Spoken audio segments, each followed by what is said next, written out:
What's up guys, Untitled Studios here, and today we're going to be doing the full review of the Eureka AirSpeed Unlimited Rewind Bagless Upright Vacuum Cleaner.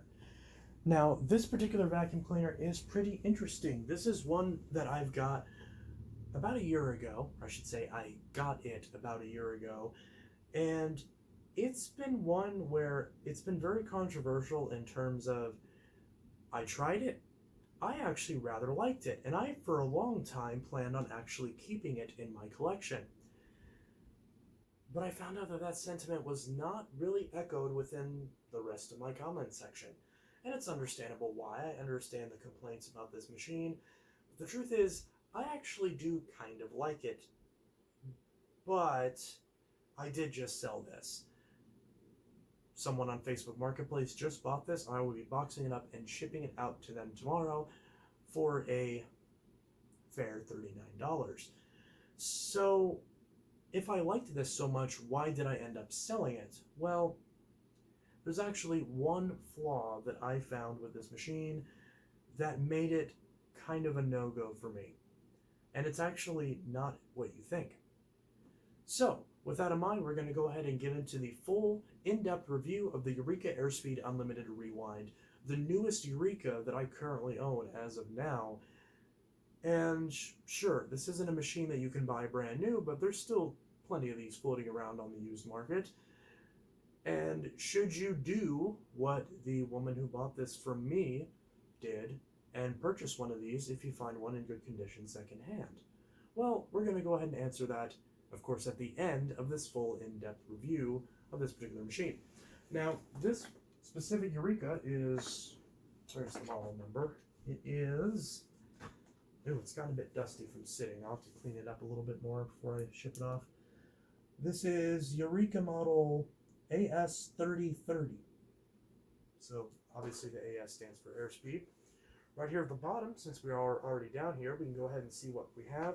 We have two rubber-coated wheels, and here's a fantastic feature that I wish more vacuums had. We have rubber-coated height adjustment wheels. This is something that I never see on vacuums that I love about this machine. It seems like such a small detail, but it's overlooked by so many other vacuum manufacturers.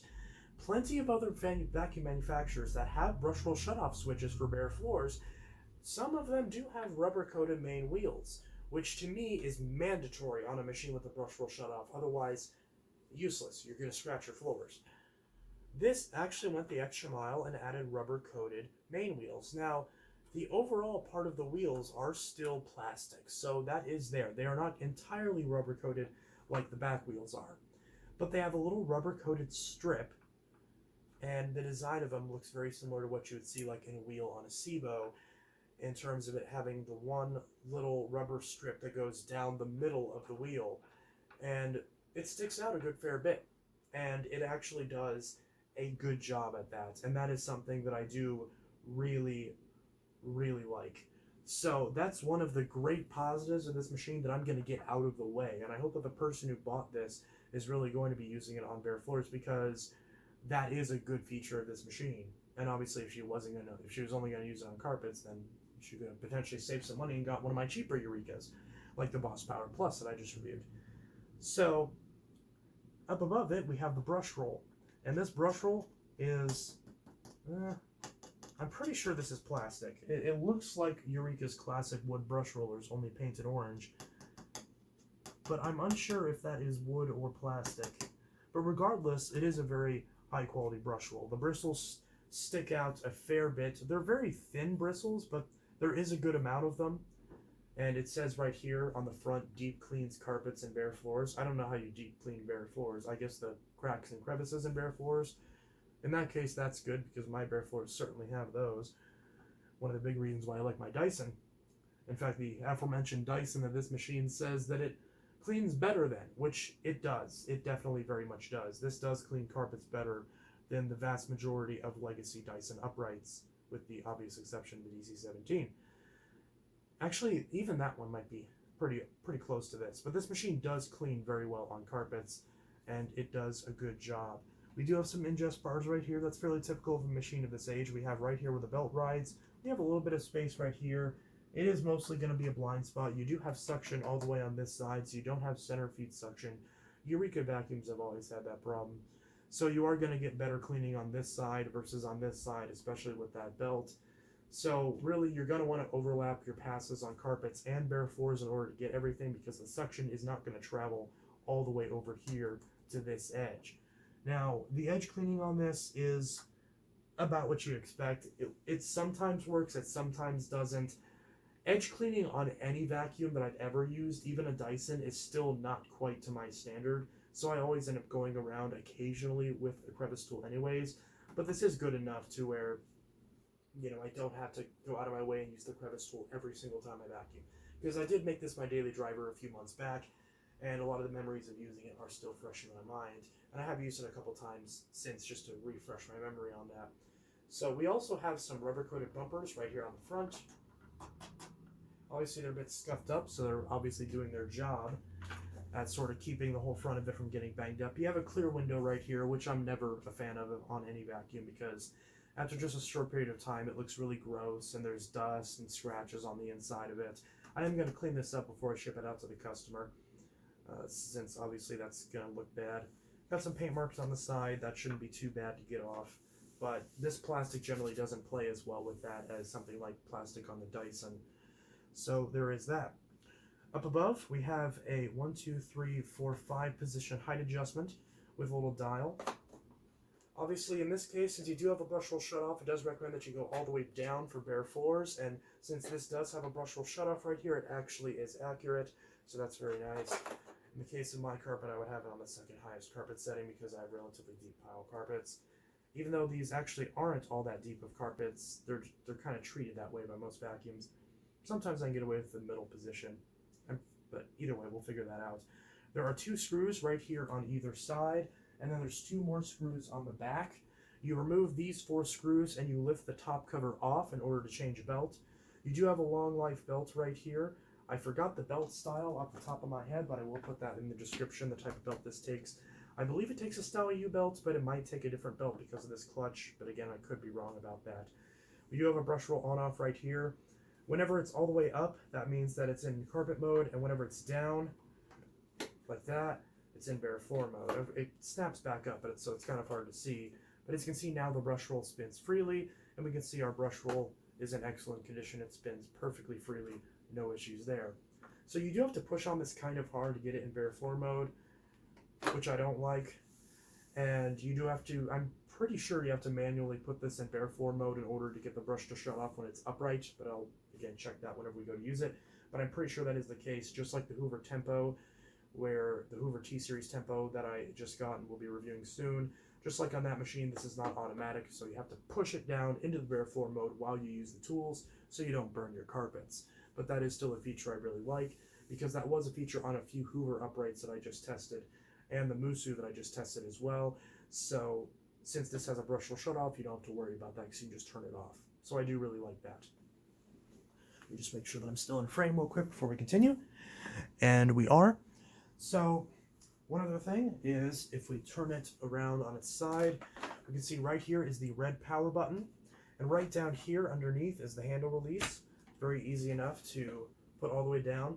It reminds me a lot of the handle release on a lot of the newer Hoovers, where it's kind of underneath the base, and there's no hitting the pedal a second time. It just immediately goes flat. Although this doesn't go very flat because the canister's in the way, it doesn't go that flat. And even if it does go flat, the way that the crevice tool and extension wand sit on the machine is rather loose. So whenever you try to go underneath, it pops off. And then at that point, you got to make sure to actually put it back up and grab this and click it back into place. Otherwise, you're going to end up losing it. So this whole cord rewind mechanism and everything prevents it from getting very down low into places. But, it is sufficient. For my home, it's just barely good enough, because the only thing I really have to get underneath is my coffee table. My coffee table sits about, 2-3 feet off the ground. So there really isn't much as far as getting into low places. So for me, a bagless system with all this stuff sticking out of the top isn't the biggest deal in the world, because there are places I'm trying to get into that this prevents me from doing. But if you are trying to get like underneath beds, if you have beds or couches that are basically stilted up where you have the carpet underneath that you actually have access to, and you're wanting to get underneath there, this might not be your first choice because you're going to have to use the attachments to achieve that. The good news is, speaking of the attachments, since this did just fall off, we will talk about this real quick. We have an extension wand and crevice tool. These work just fine, as you'd expect. We have a combination dusting brush and upholstery tool that sits right here above the cord rewind. Also, right about here, we have a button for the cord rewind. So whenever we retract the cord, we push the button, pops right in. You can hit that with your foot or with your hand, depending on how, if you're sitting, in my case, you hit it with your hand. And if you're standing up, you might hit it with your foot. So here's the combination dusting brush and upholstery tool. This is a pretty standard Eureka part. It's not that great quality. It will do fine for dusting anything that isn't delicate. So if you're dusting a coffee table or a desk or something like that, even a computer keyboard while it's off, it'll be okay. A keyboard it won't really get into as well because these bristles don't really allow it to get in as well, but it'll get the job done. And as far as doing drapes or anything like that, it'll get that done. As far as doing your upholstery, it's stiff enough to where it will do that. It is kind of a happy medium in the sense that they're not so insanely stiff that you can't dust anything, but they are also not so soft that it doesn't work as an upholstery tool, because this will have to pull double duty unless you want to use the turbo brush that this comes with. But as far as dusting anything delicate, like anything that's like a fabric that you're worried about, or a TV screen, or even certain windows if you're worried about scratching them, this would not be my first choice for a tool. But the good news is that this machine uses the standard 1.25" fitting that a lot of Eureka vacuums use. So if you have, for example, an old school Eureka dusting brush that went to like a Eureka Smart Vac or Eureka Excalibur, ones with the really nice horsehair bristles, which I've shown those before, that will fit on this and work. So you can upgrade the attachments if you want. And this is a standard 1.25" fitting, so you can use any attachments that you want. So that is really nice. One of the big problems that I've had with this fitting though is that the attachments fit on here kind of shallowly. Now in the case of this, it's okay, but the attachments don't fit on there very snugly, so they kind of wiggle around. So if you're using the attachment, it'll work its way loose. And this was that flaw that I was talking about earlier that made this machine a deal breaker for me. Whenever I have the wand on, again, it sits very loose. And it's not so loose that it immediately falls off, but if you have the crevice tool on and the dusting brush on, which is a nice feature, the dusting brush has a little groove in it, so you can stick the crevice tool right in there, if you put it in there right, and then use that as an extension wand as well. You get a good amount of reach, and this is a fairly nice stretch hose. So, but the problem is that when you're going to use this, it will eventually work its way loose. And it's kind of hard to visualize this, but I've had this happen before where I'd be using it and then it would eventually work its way loose, and it made it very difficult to clean kind of up high, because when you don't have a lot of leverage on this whole unit, it'll work its way loose from the main hose. So I don't know why that is. That just seems like a very odd flaw with this machine. And that really is a shame, because this machine had the ability to be an excellent machine, and a very versatile one at that. But unfortunately, because of that flaw with the hose, that makes the tools not that great. They're still usable, don't get me wrong, but it's just enough to make it a little bit frustrating. Now, as far as the hose itself goes, it is a nice stretch hose. I can actually stretch this a very good amount. Like this, I can't, it's kind of hard to visualize this, but this stretches a really good amount. And I actually haven't tested to see how far this will go upstairs, but this hose, you can see I'm stretching it a good amount, and it still has a way to go. Now it is top mounted, so it is, oh, you can see I just yanked the wand off. So the vacuum will eventually fall over. As you can see right there, the vacuum did very much fall over. But, you know, it really is a shame, because the way that this is on here, the attachments just kind of wiggle their way loose. So if I am trying to use this up here, again, it works fine. It's just sometimes the attachments like to work their way loose. Now, of course, now that I'm trying it now, it's actually doing a really good job at not working its way loose. So it's kind of funny how now that I mentioned it, now it's all of a sudden not a problem. But you can see, you probably can't see this, In fact, maybe I can turn the camera up like this, and my tripod won't let me put it upwards. But if I'm holding the hose like this, and I put on the dusting brush, and let's say, because this was a very real use case when I was testing this, and I'm trying to get up into this corner right here, you can see, like, I can hold the hose above me and get all the way up in this corner, and, oh, there it falls over. So it is a top-mounted hose, so it is going to fall over pretty easily. But for getting up high, it's certainly not as bad as plenty of other machines that don't have proper stretch hoses. So this actually does pretty good as far as getting up places, considering its budget nature. Now, one thing that I haven't tested yet, and I will do this off camera, is I haven't tested to see how well this will do as far as stairs go. So I will do that real quick and see how well this does at getting upstairs. And I will also grab some other attachments as well, just to demonstrate that other attachments do in fact work on this design. So I just took this machine and set it at the bottom of my stairs and stretched out the hose to see how far up the stairs it would go. And I also fit a standard 1.25" dusting brush on the end, just to demonstrate that better quality attachments do fit, and they actually fit better than the original attachments.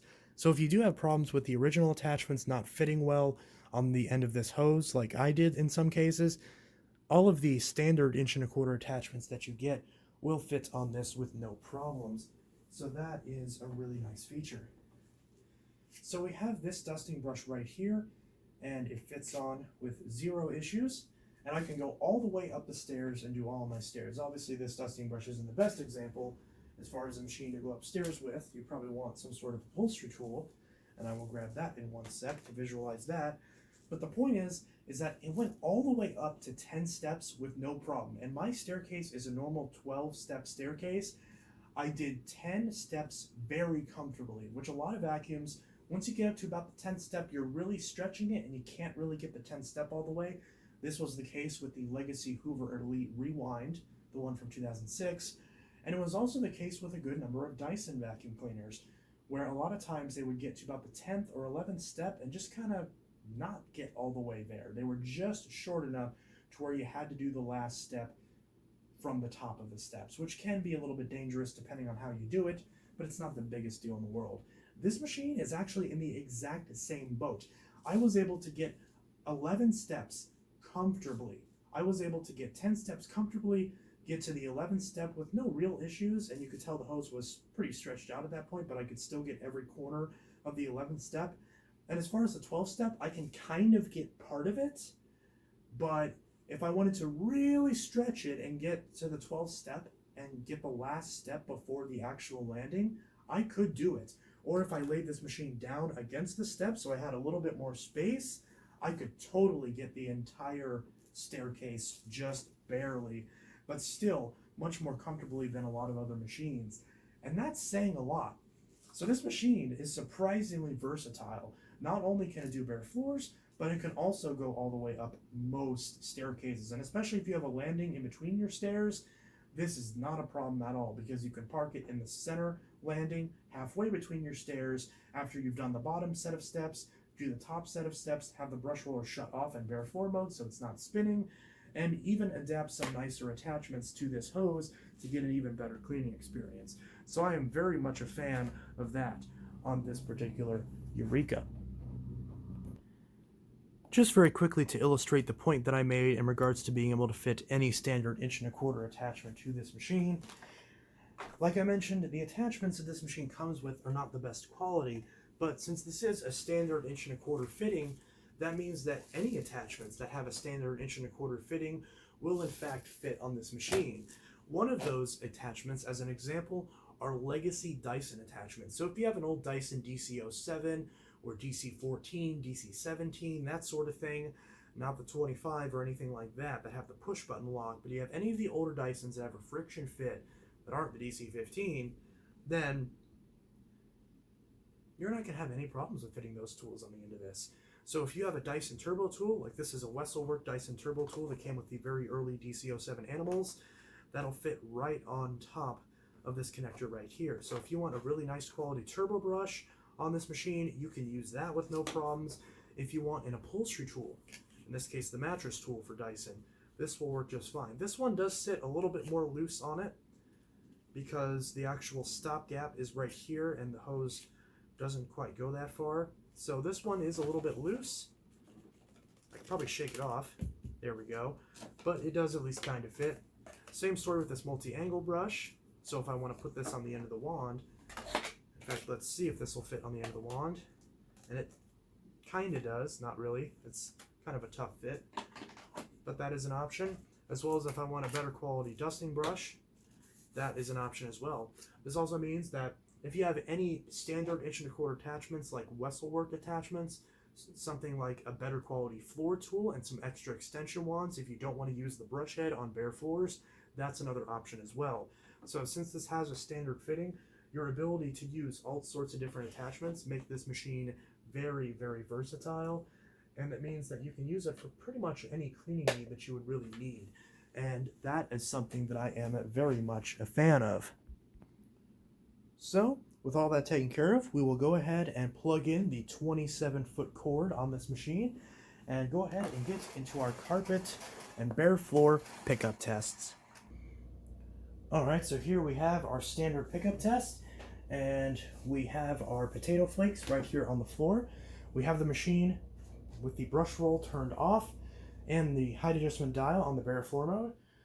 We have an empty bin and a clean filter, and we're going to go ahead and try this out and see how well it does on bare floors.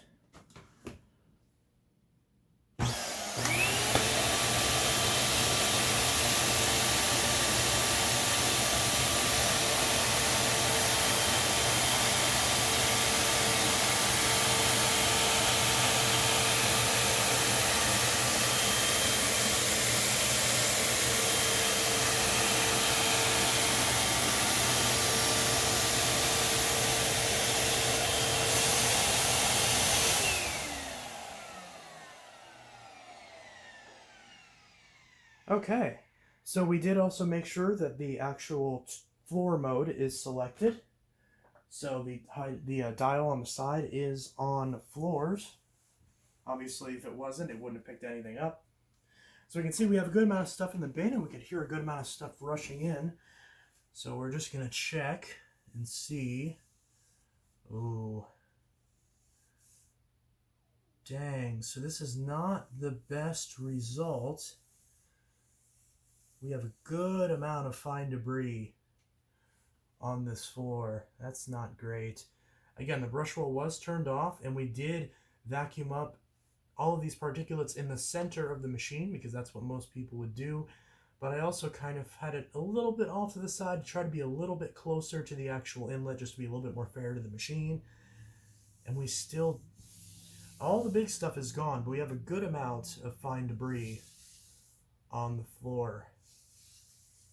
This is probably one of the worst performances on bare floors that I have seen. We've got a good amount of dust right here too, because I didn't vacuum the bare floor before I did this test. So it didn't spit anything out of the back of it as a result of there being a brush roll spinning or anything like that. So that is good, but we still don't have a lot in terms of pickup. We still have a good amount of fine debris. Again, all the big stuff that you can actually see with the naked eye is gone. So at the surface, it looks clean, at least as clean as this crappy floor can realistically look. But we unfortunately do have a good amount of fine debris and dust that's just not taken care of. And if you were walking on this with bare feet, it would not take a lot of effort to figure out that there is a good amount of material here on the floor. So unfortunately, that's not a very good result. It did pick up the majority of it, but again, like I always say, there's not a lot of excuses when it comes to bare floors because you're just using straight suction to pick up debris off of a flat surface. There is nothing hiding anywhere. This is very basic in terms of what you need to pick up, and unfortunately this machine does leave a little bit to be desired. So I am going to run over this a couple more times to try to give it a bit of a better shot to see if you can at least get everything cleaned up with a few passes. but I'm not very confident that it's going to make much of a difference because I did go rather slow. But still, we'll give it a shot.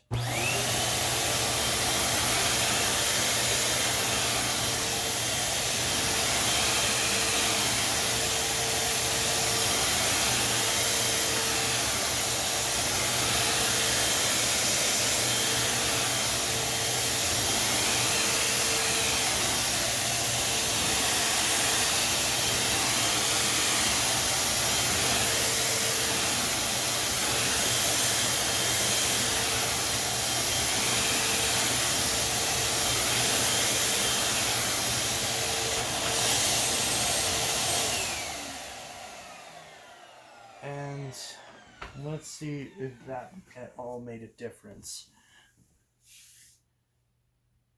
Okay, it did make a difference. But again, there is still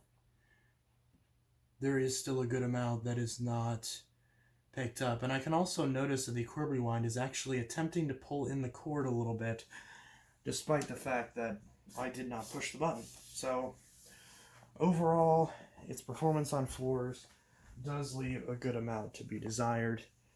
It'll do you fine in a pinch, but if you have a very large kitchen or a very large bathroom that you're trying to clean and you're worried about dust and stuff being left behind and you don't have it's the kind of thing where maybe it'd be good enough to where whatever's left could be picked up by a hard floor cleaner, like a steam cleaner or Bissell Crosswave or something to that effect. But if this is your only machine, you're trying to clean a lot of bare floors, this, to say the least, would not be my first pick. Okay, so now we're back on carpets, but quickly before we actually do the carpet test, I'm going to make sure that there isn't any debris stuck in the brush roll housing. Just going to give it a shake. And it doesn't look like anything really popped out. So at least what all was in the brush chamber did actually get picked up. So it seems like nothing really got stuck in the actual brush chamber. It either made it to the bin or didn't make it very far off the floor. So in that case, we are going to readjust this and turn the brush roll back on. Okay, it's still off. Push it a bit harder. It is still off. There we go. Push it with my foot and it's still turned off. There we go. Now it's back on. Okay. Bit of a hiccup there. We're going to do the same test, just potato flakes right here on the carpet. Not a measured amount or anything, just a basic little mess. Get every last bit off that box. And we'll go ahead and see how well it does in cleaning up this mess.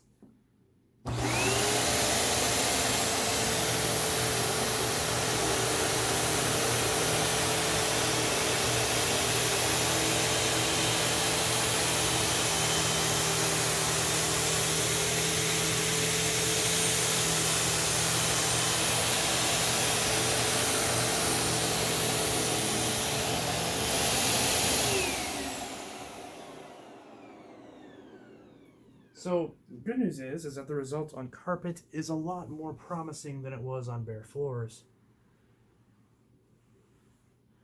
Okay, flake right there. This was just a standard back and forth pass, and this result is really good. Surprisingly good. We got like one flake over here, one flake right there, just one visible flake. That's it.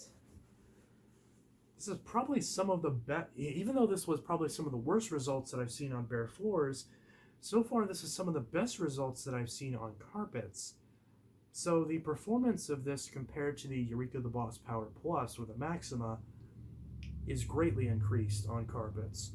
So this is a pretty good upgrade from that machine. If somehow you found one of these and you want to give away that machine to somebody else with lower pile carpets.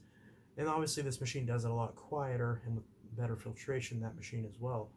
So yeah, I'm really not complaining at all about these results. Just a single back and forward pass, got everything. There was a little bit of agitation. You could see that some of the flakes were kind of jumping before they actually got ran over by the machine. Everything ended up in the bin, from what I can tell. So that's a really good result. Just one flake left. One flake. That's it. I am very impressed with those results. So far, out of all the machines that I've tested with this test, that would include the other Eureka, the Phantom Fury, and the Shark Navigator Freestyle, and I think that's it so far. So far, this has won. And while I haven't done the DC41 review, it does have a big sticker saying that it does do better than the DC41. We will see, because one of the next machines that I will be testing is the DC41. So there's one flake right there that I just ran over. Was there another one? Okay, never mind. There's two flakes. There's another flake right there. But still, that's... So 2 flakes right there. Is that it? 3 flakes. Is that all? So, worst case scenario, we're still looking at individual flakes left on the carpet in the low single digits. So that's still the best out of what I've tested so far, and the results speak for themselves. And as far as the bin goes, you release the bin with just this little latch right here.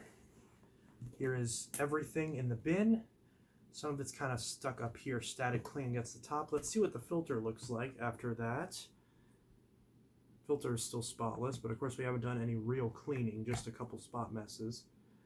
So now as far as accessing the filter, you can see there is a filter right here. Pop it right out. You can wash this in cold water. These filters are very nicely and easily washable. Other than this little tab breaking off, which isn't the biggest deal in the world, these filters tend to last a good amount compared to a lot of other filters, especially from other brands. I do really appreciate that. This whole cyclone is kind of bizarre. It's really hard to get this whole cyclone apart, but it is just a basic dual cyclonic cassette, so it's not the biggest deal in the world. But, you know, of course, this is all transparent too, so since this is clear, you can see when the top of the filter is starting to get dirty, and that's when you know that you especially need to clean it. And it says right back here to empty the dust cup after each use, check the belt regularly, wash the filter every month. It's a DCF25 filter. It does not say what type of belt this is, but again, I will look that up. And the exhaust filter is type EF7. I will link the filters and belts to this machine in the description. To access the post motor filter, there's this little thing right here. You just twist it and pop it right off. You just twist it counterclockwise. Filter's right here. It's got a bit of stuff on it, but it's not too bad. It's aged very well. And you just kind of put this back in. You got to line it up right. It can be a little bit tricky trying to get this lined up. But yes, there's a little tab right here on either side. So you just line up the groove with this tab and then twist it clockwise. Clicks right into place. It's a little loose, but still holds on there just fine. I don't believe this post motor filter is particularly washable. I would recommend changing this about every year or 2, depending on your usage. In the case of the filter, I recommend washing that every 1 to 3 months, again, depending on your usage. Or if you have a lot of fine dust, you might need to wash it every time you vacuum. But in my experience, these filters actually last a lot longer than some of the past Eureka filters, so that is very nice. The filter maintenance is a lot better on this machine.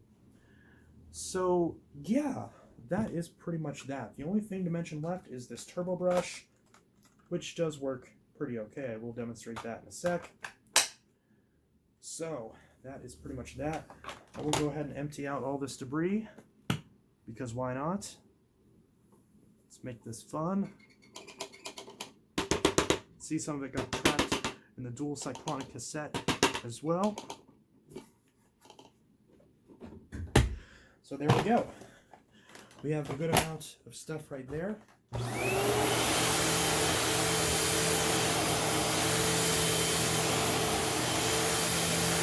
we go.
Got a little ball of fuzz in there. Not much to report there. So the final thing that we're going to check out is the turbo brush, and then we'll go ahead and conclude this review. So there's not really much else to talk about. You could potentially talk about durability, longevity, all that stuff, but there really isn't much to complain about because this machine is still working, and I don't see very many obvious weak points, although sometimes the power buttons are known for failing on these, so be careful with that. So, I'm going to go ahead and try this out. Oh, tripod got stuck in the hose. We're going to try this out on this ripped up couch. I don't know why there's a paper clip plate in the corner of the underneath the chair, but just ignore that. So I'll go ahead and turn off the brush roll, and it is off. I'm going to go ahead and try out this turbo brush. It's not the matching color, obviously, but it is the identical turbo brush to what this came with. This is actually kind of a nice turbo brush. One cool feature of it is that it has this thing called the riser visor, where it has a standard end right here, and you can flip this up like this to do the back of your chair or couch in this case. So I can just go straight up against the back portion of it. I mean, it's not the biggest deal in the world because you could always just do it the normal way, but it is a cool little feature that I do enjoy. So we will use both of those parts of it and give it a shot. In this case, we're going to have to change this little setting right here. You don't want to miss this. There's a little tab right here. You can see right now it's on floors. If we twist it over to tools, that changes this valve over to the tools, and now it takes the suction and diverts it to the hose. This is really nice because it means that the airflow on this machine is really good because it's going from the floor straight to the cup, and there's no intermediary hose that it has to go through, and same story with the hose as well. So it's very good for airflow, and that is one thing that's really nice, but you just got to be very careful and not get used to that. Otherwise, if you try to use it in either of the opposite modes to what it's switched to, it's not going to do very well because there's going to be literally no suction. So we'll go ahead and try out the turbo brush.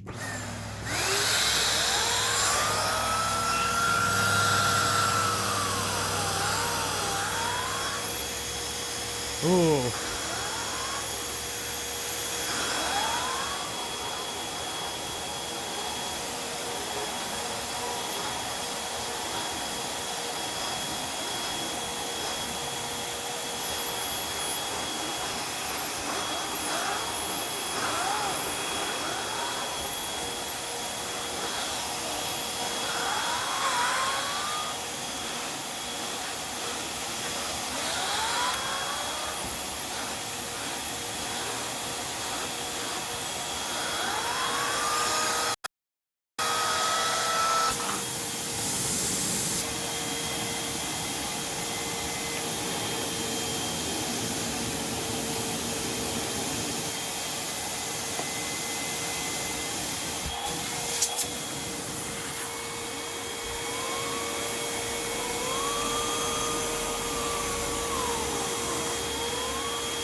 So unfortunately, this machine doesn't quite have enough power to efficiently run any sort of turbo brush, and that both includes whether you use a third-party 1.25" turbo brush or the included Eureka turbo brush. So that's not very good. That's a bit unfortunate. So it's kind of hard to say if the issues with this turbo brush stopping and not being the most useful are a result of bad turbo brush design or bad airflow, because sure, this little bit right here does improve airflow, but you still don't have enough suction to really drive the turbo brush. And as you can see, the bin's completely empty, the filters are clean, there's really no excuse for that. Even the Wesselwerk turbo brush, which these are known to be really high quality turbo brushes, they're made in Germany, they're really good stuff. And this is not saying that like normal Dyson turbo brushes are. This is a very old one. Dyson obviously makes their own turbo brushes now. But I don't know, it's just kind of disappointing. So the turbo brush experience is not that good. So if you want to clean your upholstery, it seems like the only real way to do that is to buy your own upholstery tool or just try to make do with this brush. So the turbo brush experience, as far as trying to clean chairs and get pet hair up and all that, it could be worse, but it's not really a strong suit of this machine. So if one of the big things that's important to you is being able to clean up pet hair with a turbo brush off of your furniture, then this probably would not be my first choice. So that's pretty much it. There really isn't much else to say about this machine. It's a pretty decent lightweight machine. It does have very good performance on carpets. It's not a sealed system and there is no HEPA filter, so filtration is not going to be the best ever. So if you're concerned about filtration, there's another machine that I would probably avoid. And while the attachments are nice in some ways, they're not well in others. So it does clean bare floors. The rubber coated wheels are very nice, but the actual performance on bare floors does leave a lot to be desired. So the main purpose of this machine would be for someone that wants a very cheap bagless machine that has a cord rewind, is good on carpets, still has a detail hose and can be used on floors in a pinch without damaging them, and overall is a lightweight and relatively easy machine to use that isn't going to break the bank. I think for that scenario, the Eureka AirSpeed Unlimited Rewind is still a perfectly serviceable machine, but again, it's not my first choice, and because of the few issues that I have found with this machine, that is why it is not staying in my relatively large vacuum collection. So, you know, this overall machine, it does fine for the fundamentals. Like I mentioned, carpet is fine, tools work, but you know, it's not the best machine in the world. And I can certainly understand, especially after using it again, why a lot of people don't particularly enjoy it. So if you have one of these machines, I would love to know your thoughts in the comments below. And if Eureka's watching this video, then hey, maybe you guys can send me one of the newer Eurekas and I can test that as well. I'm particularly interested in checking out the Eureka Floor Rover Dash and the Eureka, what is it called? The Eureka the Eureka Power Speed Turbo Spotlight. That machine I'm interested in checking out as well. So, with that said, we're going to go ahead and switch this over to floors one last time and give it a final run in the living room, and then we'll go ahead and get out of here. There we go, back on floors.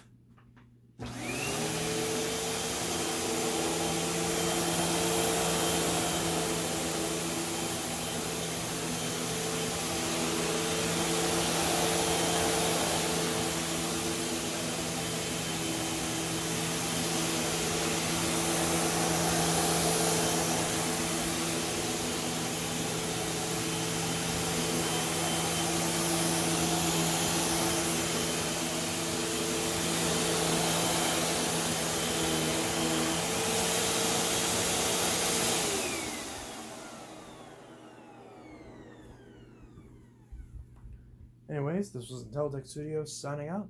I'll see you guys in the next video, and I hope y'all have a good one. Peace.